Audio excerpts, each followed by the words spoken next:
Hello students, कैसे हो आप। उम्मीद करता हूँ कि इस कोरोना के पीरियड में आप सभी ठीक होंगे। चलिए आज हम अपना दूसरा टॉपिक पृथ्वी की आंतरिक संरचना अर्थात इंटीरियर ऑफ अर्थ, हम ये सारा काम इस नोट्स के माध्यम से करेंगे। जैसे कि इसके अंदर मैंने लिख कर दिखाया है आपको कि इंटीरियर ऑफ अर्थ, पृथ्वी की आंतरिक संरचना के विषय में हमें जो जानकारी मिलती है वो कभी भी डायरेक्ट नहीं मिलती है।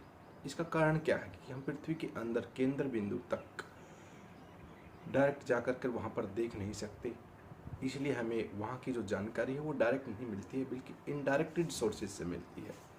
इनडायरेक्टेड सोर्सेज कौन से हो सकते हैं? जिस प्रकार से हमारा सिज्मिक वेव्स ही एक ऐसा साधन है जिसकी सिज्मिक वेव मतलब सिज्मिक वेव्स का मतलब होता है भूकंपीय तरंगे। भूकंपीय तरंगों के माध्यम से ही हमें पृथ्वी की आंतरिक संरचना के बारे में पता चलता है। हमें क्या पता चलता है कि वहाँ पर किस प्रकार की टेम्परेचर है, वहाँ पर किस प्रकार की डेंसिटी है, वहाँ का घनत्व क्या है, टेम्परेचर क्या है, और वहाँ की फिजिकल कंडीशंस किस प्रकार की है, क्या वो लिक्विड है, क्या वह सॉलिड फॉर्म में है। तो इन सभी बातों का हमें पता चलता है, वह हमें सिज्मिक वेव्स के माध्यम से पता चलता है। अलग अलग प्रकार की सिज्मिक वेव्स अलग अलग प्रकार के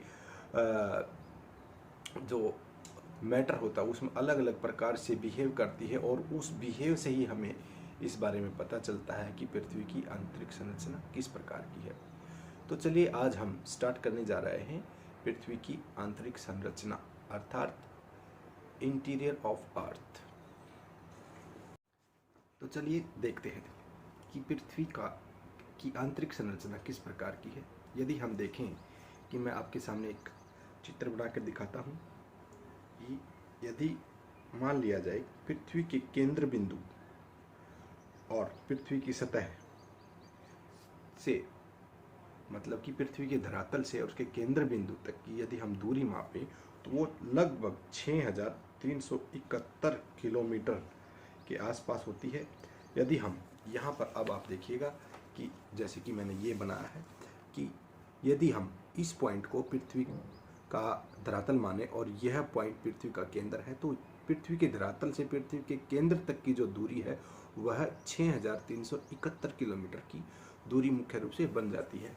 तो अब आपको पता चल गया होगा कि पृथ्वी का केंद्र पृथ्वी के धरातल से कितनी दूर है, और इतनी दूरी तक मनुष्य ना तो कभी पहुंच पाया है और ना कभी पहुंच पाएगा, क्योंकि पृथ्वी के अंदर का जो टेम्परेचर है वो कई कई हज़ार डिग्री सेल्सियस का तापमान होता है पृथ्वी के अंदर। तो वहाँ पर जाना बिल्कुल ही असंभव कार्य है, वहाँ पर नहीं जाया जा सकता।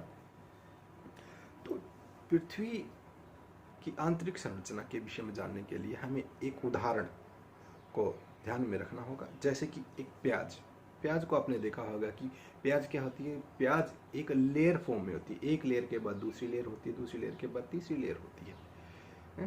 तो ये लेयर्स क्या दिखाती है? ये लेयर दिखाती है कि अलग अलग प्रकार की पृथ्वी के अंदर भी इसी प्रकार की लेयर्स हैं, और हर लेयर्स की अपनी ही एक प्रॉपर्टी है। वहाँ का तापमान अलग है, वहाँ की डेंसिटी अलग है, वहाँ के मिनरल्स अलग हैं।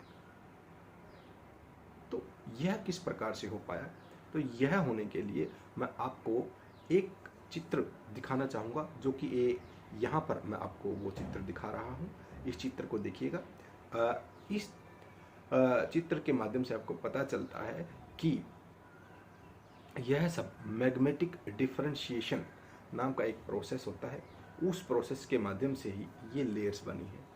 कारण क्या था कि जो हल्के पदार्थ थे, जब पृथ्वी ठंडी हो रही थी तो वह ऊपर आ गए, और भारी पदार्थ थे वह नीचे चले गए। तो इस प्रोसेस को, जो हल्के पदार्थ ऊपर आए और भारी पदार्थ नीचे बैठ गए, मतलब केंद्र की तरफ चले गए, पृथ्वी के केंद्र की तरफ चले गए, इस पूरे प्रोसेस को हम कहते हैं मैग्मेटिक डिफरेंशिएशंस। मैं आपको बताता हूं कि मैग्मेटिक डिफरेंशिएशन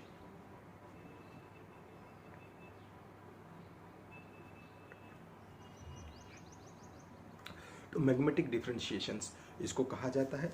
जैसे कि मैंने अभी आपको लिखकर दिखाया कि ये मैग्मेटिक डिफरेंशिएशन है। इसमें क्या हुआ था कि जो भारी पदार्थ थे वो पृथ्वी के केंद्र में, और हल्के पदार्थ इसके चारों तरफ। इस प्रकार से यदि हम देखें कि पृथ्वी है जो, उसके बीच में जो भारी पदार्थ थे, और बाहर की तरफ यदि हम बाहर की तरफ देखें तो यहाँ पर आपको हल्के पदार्थ नजर आएंगे। मतलब कि बीच में जो लोहा, निकिल जैसे भारी पदार्थ हैं, और जबकि बाहर की तरफ सिलिका जैसे, सिलिका मैग्नीशियम जैसे पदार्थ आपको बाहर की तरफ नजर आएंगे। तो जब हम इसको खोदते हैं पृथ्वी को तो वहाँ पर हमें ये चीज़ देखने को भी मिलती है। तो पृथ्वी का केंद्र है वो भारी पदार्थों से मिलकर बना हुआ है, और जो पृथ्वी की जो बाहरी लेयर्स हैं वो सारी की सारी हल्के पदार्थों से मिलकर बनी हुई है, और जो प्रोसेस इसके लिए जिम्मेदार है उसको हम बोलते हैं मैग्मेटिक डिफरेंशिएशन। इसके बाद मैग्मेटिक डिफरेंशिएशन के बाद अब हमें पता होना चाहिए कि हाँ कि भारी पदार्थ केंद्र में है और हल्के पदार्थ बाहर की तरफ है। तो इस आधार पर हमें पता चलता है कि पृथ्वी है जो वो कुछ लेयर्स के रूप में बनी हुई है। उसके अंदर भारी पदार्थ केंद्र में है और हल्के पदार्थ बाहर की तरफ है। तो इसी आधार पर हम कह सकते हैं कि पृथ्वी है जो वह 3 मुख्य रूप से लेयर्स में बटी हुई है, और तीनों लेयर्स को हम, पहली लेयर्स को बोलते हैं क्रस्ट, दूसरी लेयर को बोलते हैं हम मेंटल, और तीसरी लेयर्स को हम बोलते हैं कोर। तो जैसे कि मैंने यहाँ पर आपको लिखकर दिखाया है कि पहली लेयर्स है जो वह है क्रस्ट, दूसरी है मेंटल और तीसरी है कोर। तो ये 3 लेयर्स आपको यहाँ पर देखने को मिलती हैं, और तीनों लेयर्स में अब हमें अब एक एक करके हम तीनों लेयर्स को आगे जानने की कोशिश करेंगे कि किस प्रकार से इन तीनों लेयर्स की फिजिकल प्रॉपर्टीज़ भी अलग अलग है। जैसे कि यहाँ की डेंसिटी भी आपको अलग मिलेगी, यहाँ का टेम्परेचर अलग मिलेगा, यहाँ का प्रेशर अलग मिलेगा। तो ये सारी की सारी चीज़ें हमें अलग मिलेगी, यहाँ के मिनरल्स अलग अलग होंगे हैं। तो धीरे धीरे करके हम एक एक लेयर्स के बारे में जानकारी स्टार्ट करते हैं। हाँ, यहाँ पर एक चीज़ और देखने को मिलती है कि हर एक लेयर्स जब एक दूसरे से अलग होती है तो वहाँ पर आपको एक डिसकंटिन्यूटी देखने को मिलती है। तो उसको हम डिसकंटिन्यूटी कहते हैं। जब एक लेयर से दूसरी लेयर के अंदर हम जाते हैं तो जहाँ से वो लाइन होती है, जहाँ से इनकी प्रॉपर्टी चेंज होती है, इस लाइन को ही हम डिसकंटिन्यूटी कहते हैं। डिसकंटिन्यूटी, जैसे कि ये मैंने यहाँ पर आपको लिखकर दिखाया है कि डिसकंटिन्यूटी इसको कहा जाता है। डिसकंटिन्यूटी इसलिए कहा जाता है क्योंकि इसके बाद इनकी प्रॉपर्टीज़ है वो बिल्कुल ही चेंज होने लगती है। और दूसरी लेयर्स में जब हम जाते हैं तो वहाँ पर टेम्परेचर भी अलग मिलता है, वहाँ का प्रेशर अलग मिलता है, वहाँ की मिनरलॉजी ही अलग होती है। तो अब हम एक एक करके इनको डिस्कस करना स्टार्ट करते हैं। सबसे पहले आता है क्रस्ट।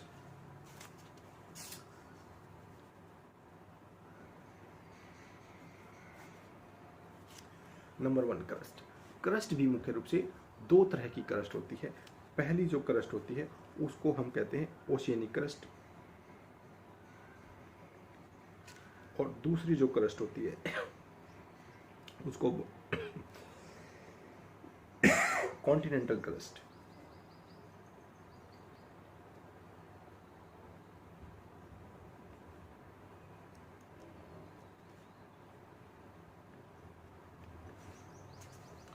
तो अब आप देखिएगा जो हमारा जो क्रस्ट होती है वो 2 प्रकार की होती है। पहली होती है ओशियनिक क्रस्ट, दूसरी होती है कॉन्टिनेंटल क्रस्ट। ओशियनिक मतलब समुद्र के नीचे, समुद्र जिस सतह पर बना हुआ है उस पूरी सतह को हम ओशियनिक क्रस्ट कहते हैं।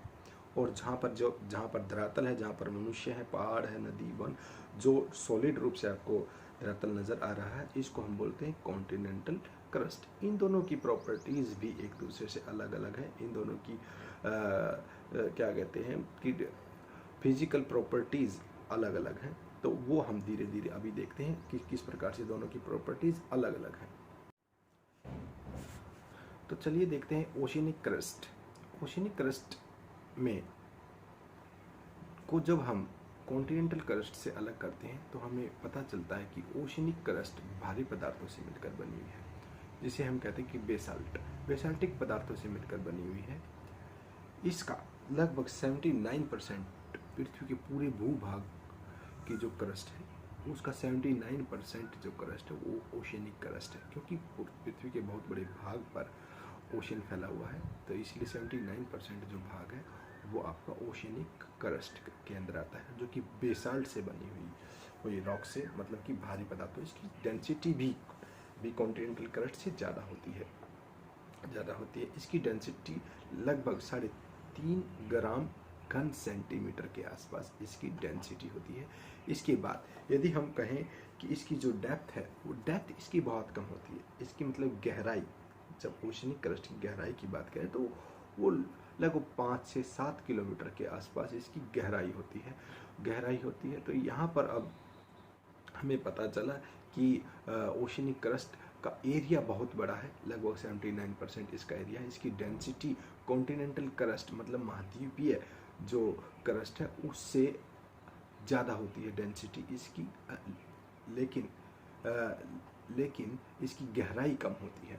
तो अब हम नंबर 2 पर करेंगे, जैसे कि अब मैंने यहाँ पर आपको लिखकर भी दिखाया है कि ओशनिक क्रस्ट के बारे में कि भी ओशनिक क्रस्ट किस प्रकार से 79% है, ये बेसाल्ट से बनी हुई है, इसकी डेंसिटी कितनी है, इसकी गहराई, डेप्थ मतलब गहराई कितनी है, तो ये मैंने आपको लिखकर दिखाया। चलिए अब मैं आपको बताता हूँ कि कॉन्टिनेंटल क्रस्ट क्या होती है। कॉन्टिनेंटल क्रस्ट है जो वो कंपैरेटिवली हल्के पदार्थों से मिलकर बनी हुई होती है। कॉन्टिनेंटल क्रस्ट जैसे कि सियालिक पदार्थों से मिलकर बनी हुई होती है, और लगभग 21% भाग पर आपका कॉन्टिनेंटल क्रस्ट पाई जाती है, और 79% पर आपका ओशियनिक क्रस्ट पाई जाती है। पृथ्वी पर दो ही भूभाग देखने को मिलते हैं, एक तो आपको ओशियंस मिलते हैं और एक आपको सॉलिड अर्थ देखने को मिलती है, जिसको हम कहते हैं कॉन्टिनेंट या फिर महाद्वीप। तो महाद्वीपीय भाग और समुद्रीय भाग दो ही प्रकार की मुख्य रूप से बड़ी फीचर्स हैं। तो जो कॉन्टिनेंट है वो 79% भाग पर फैला हुआ है, और ओशियन है जो वो 79% भाग पर फैला हुआ है, और जबकि कॉन्टिनेंट है वो 21% भाग पर आपको देखने को मिलता है। इसके साथ साथ यदि हम कहें कि कॉन्टिनेंटल क्रस्ट, इसकी जो डेंसिटी होती है वह भी बहुत ही कम होती है। इसकी डेंसिटी आपकी 2 ग्राम घन सेंटीमीटर से 2.5 बल्कि 2.5 ग्राम घन सेंटीमीटर से ग्राम घन सेंटीमीटर से 3.5 ग्राम घन सेंटीमीटर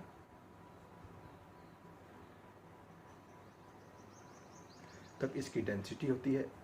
डेंसिटी के बाद यदि हम बात करें कि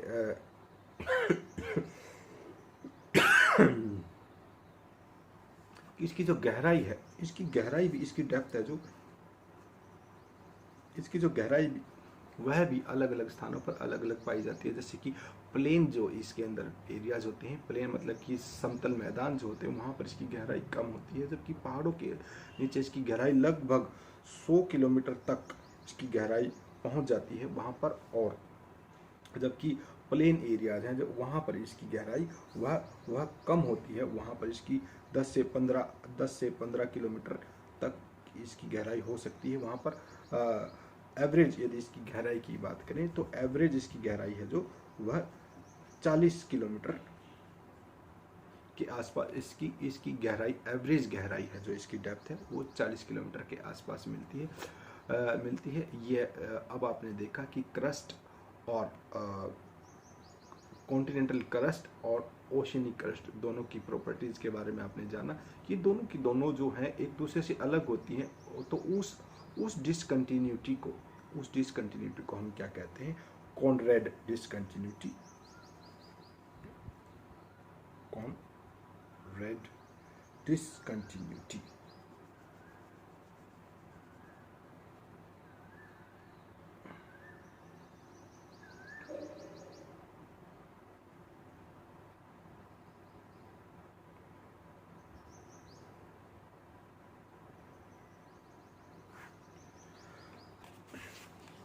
तो यहाँ पर आप देखिएगा कि मैंने बताया कि कॉन्टिनेंटल क्रस्ट है जो कि सियाल, जो कि हल्के पदार्थों से मिलकर बनी हुई है। उसके बाद यह 21% इसकी आपको पूरा एरिया पर ये फैली हुई है। उसके बाद इसकी डेंसिटी है जो वह 2.5 ग्राम घन सेंटीमीटर से लेकर के आपके 3.5 ग्राम घन सेंटीमीटर तक है। इसकी डेप्थ है वो कई स्थानों पर अलग अलग इसकी डेप्थ देखने को मिलती है। तो इसकी जो डेप्थ है वह 100 किलोमीटर, तो आपकी पहाड़ों के अंदर जैसे कि हिमालयन पहाड़ है वहाँ पर इसकी गहराई 100 किलोमीटर तक देखने को मिलती है, जबकि आपकी प्लेन्स एरिया में 10 से 15 किलोमीटर और इसकी एवरेज अगर डेप्थ की बात करें तो 100 किलोमीटर के आसपास इसकी डेप्थ होती है। इस डेप्थ के साथ साथ यदि हम गहराई की बात करें तो गहराई के साथ साथ जैसे हम अंदर जाते हैं तो डेंसिटी और टेम्परेचर दोनों के दोनों बढ़ते हैं। तो हम इसको इस प्रकार से एक चित्र में हम इसको बना करके आप दिखा सकते हैं। यहाँ पर कि depth increase,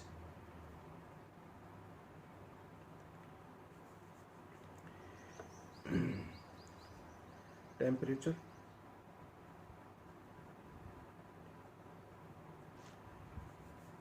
and pressure, density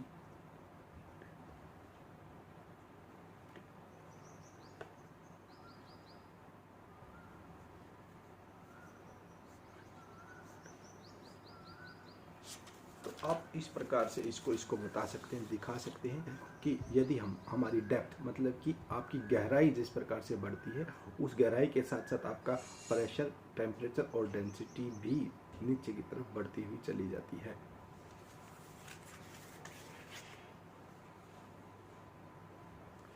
last में मैंने बताया कि यदि हम देखें कि इसकी जो डिसकंटिन्यूटी है जो दोनों को कॉन्टिनेंटल ओशियन और कॉन्टिनेंटल क्रस्ट दोनों को अलग करती है, उस डिसकंटिन्यूटी को हम क्या कहते हैं? कॉनरेड डिसकंटिन्यूटी कहते हैं। तो आपको ये डिसकंटिन्यूटीज़ हैं, इनके नाम याद रखने होंगे। कई बार यही डिसकंटिन्यूटीज़ है जो एग्ज़ाम में पूछ ली जाती हैं ऐसी कि कौन सी डिसकंटिन्यूटी किस लेयर के बीच में आती है, तो आपको ये बताना होता है वहाँ पर। साइड में मैं इस तरफ आपको ये कुछ चित्र दिखा रहा हूँ। इन चित्रों के माध्यम से अब आपको पता चलता है कि किस प्रकार से अर्थ है जो कि वो किस प्रकार से एक लेयर्स के अंदर आपको दिखाई दे रही है। यहाँ पर ये लेयर्स देखिएगा, यहाँ पर जो ये लेयर्स दिखाई दे रही हैं ये इन्हीं लेयर्स के बारे में हम आगे चल करके आप सबको बताएंगे कि किस प्रकार से कौन सी लेयर्स कहाँ पर आपको देखने को मिलती है। इसमें इस चित्र में अब ये दूसरा चित्र देखिए। इस चित्र के अंदर यदि आप देखेंगे कि अर्थ है, इसको यदि हम काट कर देखें, बीच में से यदि हम इसको काट दें तो हमें पता चलता है कि ये जो इसके बीच का जो केंद्र बिंदु है ये कोर है, उसके बाद मेंटल है, उसके बाद क्रस्ट है। तो बाहर की तरफ आते हैं तो हमें पता चलता है कि केंद्र में कोर है, फिर उसके बाद मेंटल है और शुरू में ऊपरी सतह उसको हम क्रस्ट कहते हैं। इसके बाद यदि हम देखें कि तीसरी लेयर्स है, इसके अंदर सारी की सारी आपको लेयर्स के बारे में, उनकी गहराइयों के बारे में हमने दिखा रखा है कि ये गहराई देखिएगा किस प्रकार से इनकी गहराई कितनी है, हर एक लेयर्स कितने किलोमीटर से कितने किलोमीटर तक फैली हुई है। आपको ये वाला जो चित्र है ये आपको तीनों के तीनों चित्र आप अपने आंसर के अंदर लिखेंगे, क्योंकि ज्योग्राफी इस प्रकार का सब्जेक्ट है जिसके अंदर यदि आपने डायग्राम्स नहीं बनाए तो आपके अच्छे नंबर नहीं आएंगे। तो डायग्राम्स के साथ आपको एक्सप्लेन करना होगा। जितने भी मैं डायग्राम्स यहाँ पर दिखा रहा हूँ, चाहे वो मैग्नेटिक डिफरेंशिएशन का है, चाहे वो अर्थ की लेयर्स का है, और ये लास्ट में ये मैं आपको दिखा रहा हूँ, ये सारी की सारी डिसकंटिन्यूटीज़ हैं जो कि अलग अलग लेयर्स के बीच में मिलती हैं। तो ये वाला चित्र भी आपको उसके अंदर बनाना होगा। तो चलिए देखते हैं पृथ्वी की आंतरिक संरचना में नंबर दूसरी जो लेयर्स आती है जिसको हम कहते हैं मेंटल। मेंटल पृथ्वी के तीनों लेयर्स में सबसे बड़ा पार्ट को ऑक्यूपाई किए हुए है। इसका जो मास है वो लगभग 67% टोटल पृथ्वी के मास का 67% भाग है जो वो सिर्फ मेंटल के अंदर ही है। 67% मास मतलब कि इसका द्रव्यमान। इसकी गहराई भी यदि हम कहें कि जो क्रस्ट है, क्रस्ट की लोअर लेयर्स, जैसे कि ये क्रस्ट है, इससे नीचे से लेकर और इसके मेंटल तक इसकी जो गहराई है वह लगभग 2900 किलोमीटर, 2900 किलोमीटर्स के आसपास इसकी गहराई है। जबकि इसकी जो एवरेज डेंसिटी की बात करें तो वो 5% से थोड़ा सा कम, मतलब कि 4.5 ग्राम घन सेंटीमीटर इसकी एवरेज डेंसिटी है। और टेम्परेचर भी इसका बहुत ही ज़्यादा देखने को मिलता है। इसमें टेम्परेचर है जो वह है 870 डिग्री सेल्सियस से लेकर के और 2200 डिग्री सेल्सियस तक इसका तापमान आपको देखने को मिलता है। इसके अंदर भी यदि हम बात करें तो इसको मुख्य रूप से तो दो भागों में बांटा जा सकता है। मुख्य रूप से इसके दो भाग होते हैं, पहला होता है अपर मेंटल, दूसरा होता है लोअर मेंटल, मतलब ऊपरी मेंटल और निचला मेंटल। तो इसके दो भाग हो सकते हैं। इसका नंबर 1 है जो वो होता है अपर मेंटल, और जो दूसरा इसका जो भाग होता है वो होता है लोअर मेंटल। इस प्रकार से इस नोट्स के अंदर आप देखिए कि मैंने बताया कि मेंटल है, इसकी गहराई कितनी हो सकती है, 2900 किलोमीटर तक इसकी गहराई है। इसके बाद इसकी जो डेंसिटी है वह भी एवरेज डेंसिटी की बात कर रहा हूँ 4.5 ग्राम घन सेंटीमीटर हो सकती है। और इसका जो मास है वो 67% है। इसका टेम्परेचर है जो वह 870 किलोमीटर से लेकर 2200 डिग्री सेल्सियस तक इसका तापमान पहुंच जाता है। इसके दो भाग है, एक अपर मेंटल है, एक लोअर मेंटल है। अब अपर मेंटल है, जो अपर मेंटल के भी अंदर आपको बहुत सारी चीज़ देखने को मिलती हैं, तो वो भी अब हम देख रहे हैं क्या किस प्रकार से होती है। तो मेंटल की दो लेयर्स आपको देखने को मिल रही हैं। यहाँ पर पहली जो लेयर है उसको कहते हैं अपर मेंटल, और दूसरी लेयर उसको हम कहते हैं लोअर मेंटल। तो अपर मेंटल की बात यदि हम करें तो अपर मेंटल की बात यदि हम करते हैं तो वह अपर मेंटल और क्रस्ट, इन दोनों के बीच में एक डिसकंटिन्यूटी देखने को मिलती है, जिसको हम क्या कहते हैं, मोहो डिसकंटिन्यूटी कहते हैं। मोहो डिसकंटिन्यूटी कहते हैं, जो कि क्या होती है, अपर मेंटल और इससे ऊपर जो सबसे ऊपर वाली जो लेयर होती थी क्रस्ट, उसके बीच में जो आपकी डिसकंटिन्यूटी है उसको हम क्या कहते हैं, मोहो डिसकंटिन्यूटी कहते हैं। अब हम अपर मेंटल के बारे में कुछ बातें जानने की कोशिश करते हैं कि अपर मेंटल क्या है। वह लगभग 410 किलोमीटर तक फैला हुआ है, जिसको हम क्या कहते हैं, गुटेनबर्ग लेयर भी कहते हैं। गुटेनबर्ग लेयर की कुछ विशेषताएं होती है। इसको हम लो वेलोसिटी जोन भी कहते हैं। लो वेलोसिटी जोन इसको हम क्यों कहते हैं, क्योंकि यहाँ पर जो सिज्मिक वेव्स, भूकंपीय तरंगे हैं, जब यहाँ पर एंटर करती हैं तो वह उनकी गति अचानक से कम हो जाती है, और कम होने की वजह से हमें पता चलता है कि यह जो स्थान है वह लिक्विड अवस्था में है।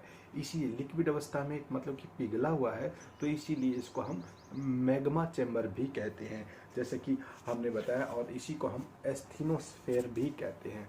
इसको हम क्या कहते हैं, एस्थीनोस्फेयर भी कहते हैं। यहाँ पर यदि मैं आपको दिखाने की कोशिश करूँ तो देखिएगा, अपर मेंटल है जो 410 किलोमीटर तक फैला हुआ है, इसको हम गुटेनबर्ग लेयर भी कहते हैं। उसके बाद इसमें जो सिज्मिक वेव्स है उनकी रफ्तार है वह धीमी पड़ जाती है, इसीलिए इसको हम लो वेलोसिटी जोन भी कहते हैं। उसके बाद है इसको हम मैग्मा चैम्बर भी कहते हैं, क्योंकि वह यहाँ पर जो है चट्टानें वह पिघली अवस्था में मिलती है, लावा होता है, तो इसलिए हम मैग्मा चैम्बर भी कहते हैं। और इसी को हम एस्थीनोस्फेयर भी कहते हैं। इससे जो नीचे वाली जो पार्ट है अपर मेंटल का ही, जो 410 किलोमीटर के बाद का पार्ट है, वह मुख्य रूप से 950 किलोमीटर तक फैला हुआ है। और यहाँ पर जैसे ही जब सिज्मिक वेव दोबारा से एंटर करती है, जो कि पी वेव्स यहाँ पर जब एंटर करती है, तो उसकी रफ्तार सडनली तेज हो जाती है।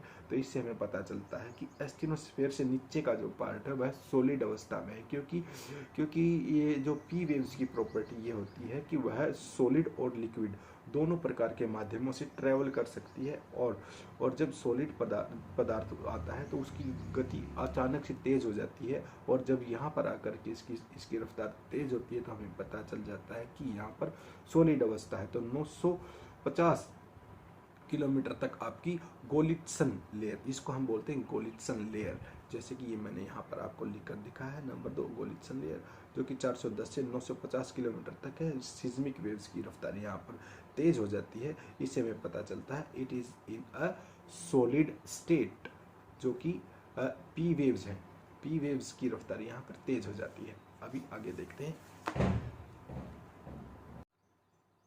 अभी मैंने आपको बताया कि अपर मेंटल के का जो अपर पार्ट होता है उसको हम गुटेनबर्ग कहते हैं, गुटेनबर्ग लेयर कहते हैं। गुटेनबर्ग लेयर के नीचे गोलित्सन लेयर है जो कि 410 किलोमीटर से मैंने आपको बताया कि 950 किलोमीटर तक फैला हुआ है। सॉरी आप उसको ठीक कर लीजिएगा, करेक्ट कर लीजिएगा। वह है 970 नहीं 950 नहीं 670 किलोमीटर, उसको आप कर लीजिएगा, जो कि मैंने यहाँ पर आपको काट दिया है। इसको आप 670 किलोमीटर कर लीजिएगा।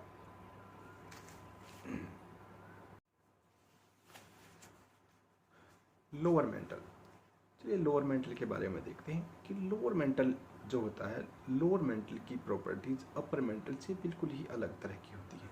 तो लोअर मेंटल है आपका 670 किलोमीटर से 2900 किलोमीटर तक की गहराई पर फैला हुआ है, नंबर 1। उसके बाद यहाँ पर जो सीज्मिक वेव्स होती हैं उनकी जो रफ्तार है वो बहुत ही तेज़ हो जाती है। इसका मतलब क्या है कि यह भाग पूरी तरह से सॉलिड अवस्था में आपको मिलेगा। और अपर मेंटल और लोअर मेंटल इन दोनों के बीच की जो डिसकंटिन्यूटी है उसको हम रेपिटिस डिसकंटिन्यूटी कहते हैं। तो ये मैं आपको लिखकर बता देता हूँ किस प्रकार से है कि ये आपका लोअर मेंटल है जो कि अपर मेंटल से रेपिटिस डिसकंटिन्यूटी से अलग होता है। इसकी जो गहराई है वो 670 किलोमीटर से 2900 किलोमीटर तक है। यहाँ पर सीज्मिक वेव्स होती है, उनकी मैक्सिमम स्पीड होती है, और जो वेव्स का नाम है उसका नाम है पी वेव्स। पी वेव्स की यहाँ पर सबसे ज़्यादा रफ्तार होती है। इसी की वजह से हमें पता चलता है कि यह सॉलिड स्टेट में है। इसके बाद अब हमारा स्टार्ट होता है कोर, मतलब केंद्र। केंद्र क्रोड, पृथ्वी का केंद्र भी मुख्य रूप से दो भागों में बटा हुआ है, upper core and lower core. Upper core किस अवस्था में है और लोअर कोर किस अवस्था में है, यह हम अब एक एक करके देखते हैं। अंत में पृथ्वी के केंद्र में कोर आता है। कोर भी मुख्य रूप से दो भागों में बटा हुआ है, अपर कोर और लोअर कोर। कोर की जो मुख्य प्रॉपर्टीज वह क्या है, वह 2900 किलोमीटर से 6371 किलोमीटर तक आपका फैला हुआ है। इसका मास है जो वह है पूरी पृथ्वी के 32% मास इसका है। जो कि कोर है हमारा, वह इससे ऊपर आने वाली जो लेयर थी हमारी मेंटल्स के से यह जो अलग होता है, उस डिसकंटिन्यूटी को हम गुटेनबर्ग डिसकंटिन्यूटी कहते हैं। गुटेनबर्ग डिसकंटिन्यूटी, ये तीनों, ये जितनी भी मैं आपको डिसकंटिन्यूटी बता रहा हूँ, इनको याद करने का मैं आपको एक इजी सा फॉर्मूला बताऊंगा, और वो फॉर्मूला आपको याद करना है। और जैसे आप उसको याद करोगे आपको पूरी की पूरी डिसकंटिन्यूटीज आपको याद हो जाएंगी। वो मैं सबसे लास्ट में जब पूरी डिसकंटिन्यूटीज हो जाएंगी तब आपको वो फॉर्मूला बताऊंगा। इसके बाद यदि हम डेंसिटी की बात करें तो इसकी डेंसिटी है वह 10 ग्राम घन सेंटीमीटर से 11 ग्राम घन सेंटीमीटर तक होती है। तो कोर के बारे में हमने देखा। कोर के भी अब दो पार्ट हैं। पहला जो अपर कोर है वह मुख्य रूप से सेमी लिक्विड फॉर्म में होता है।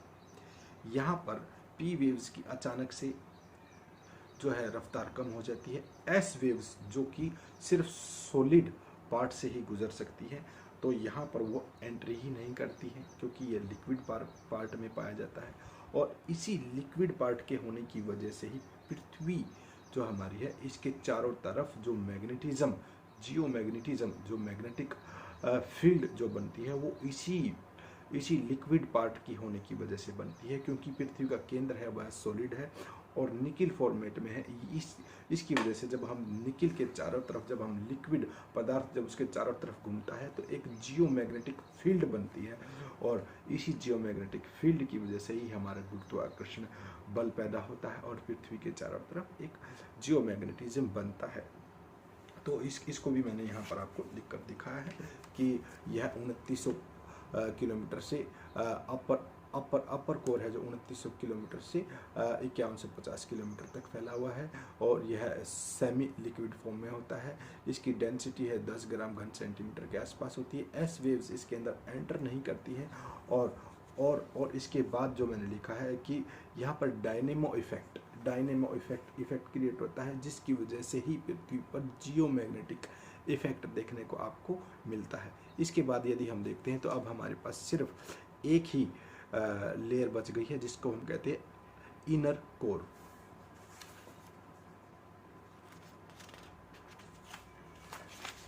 इनर कोर को भी मैं अभी आपको बताता हूं।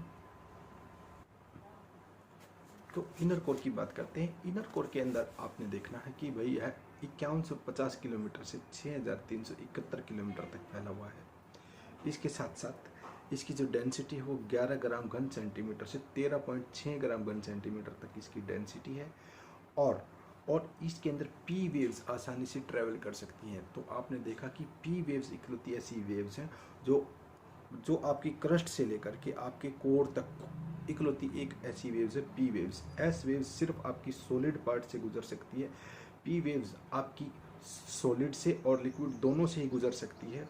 तो यहाँ पर एंटर करने वाली इकलौती वेव्स है जिसको हम पी वेव्स कहते हैं। उसकी रफ्तार यहाँ पर तेज हो जाती है, इससे हमें पता चलता है कि यह सॉलिड फॉर्म में है, सॉलिड फॉर्म में है, ये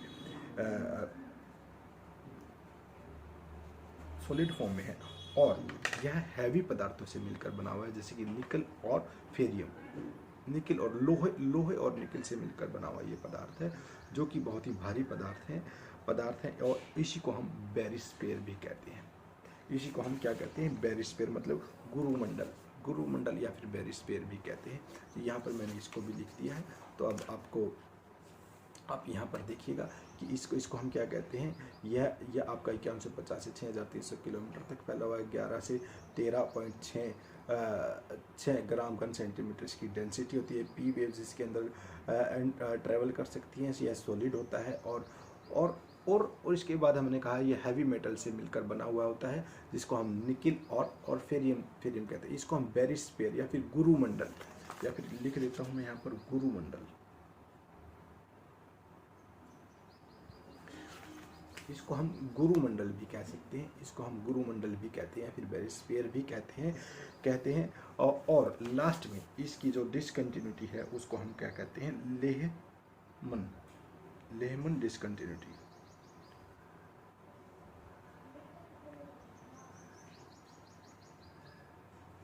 तो लेहमन डिसकंटिन्यूटी है जो मैंने बताया आपको, लेहमन डिसकंटिन्यूटी, जो कि अपर कोर और लोअर कोर इन दोनों के, या फिर इनर कोर या फिर अपर कोर, इन दोनों के बीच में जो डिसकंटिन्यूटी आती है उसको हम क्या कहते हैं, लेहमन डिसकंटिन्यूटी कहते हैं।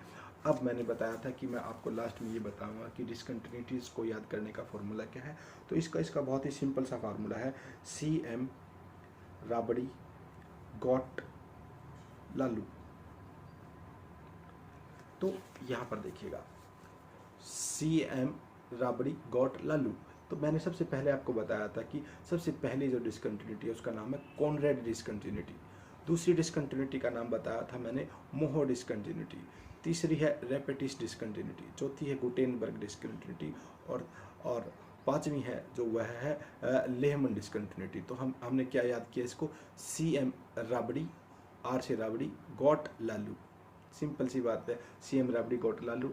अगर आपने इसको छोटे से फॉर्मूले को याद कर लिया तो आपको सारी डिसकंटिन्यूटी याद हो जाएंगी।